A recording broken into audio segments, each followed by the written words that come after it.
ഇതിന് വിശുദ്ധർ ഓഗസ്റ്റ് 14 വിശുദ്ധ മാക്സിമിലിയൻ കോൾബെ. 1894 പോളണ്ടിലെ ഒരു കൊച്ചു ഗ്രാമത്തിലാണ് റെയ്മണ്ട് കോൾബെ ജനിച്ചത്. ചെറുപ്പം മുതൽ തന്നെ പരിശുദ്ധ മാതാവിനോട് അതിയായ സ്നേഹം അദ്ദേഹത്തിനുണ്ടായിരുന്നു. 1910 ഫ്രാൻസിസ്കൻ സഭയിൽ ചേർന്ന് മാക്സിമിലിയൻ മേരി എന്ന പേര് അദ്ദേഹം സ്വീകരിച്ചു. 1918 റോമിൽ വെച്ച് പൗരോഹിത്യം സ്വീകരിച്ചതിന് ശേഷം പരിശുദ്ധ മാതാവിന് വേണ്ടി ജീവിതം സമർപ്പിച്ചു. 1917 കന്യകാമാതാവിന്റെ അമലോത്ഭവത്തെ ആദരിക്കുന്നതിനായി സ്ഥാപിതമായ അമലോത്ഭവ സൈന്യം എന്ന സംഘടനയുടെ പ്രവർത്തനത്തിലും സജ്ജമായിരുന്നു.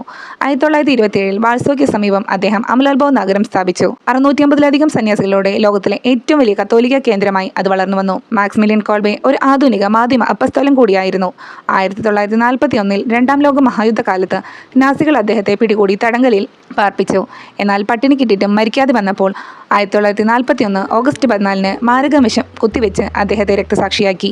1982 ഒക്ടോബർ 10 മാർപ്പാപ്പ ജോൺ പോൾ II അദ്ദേഹത്തെ കാരുണ്യത്തിന്റെ രക്തസാക്ഷിയായി പ്രഖ്യാപിച്ചു.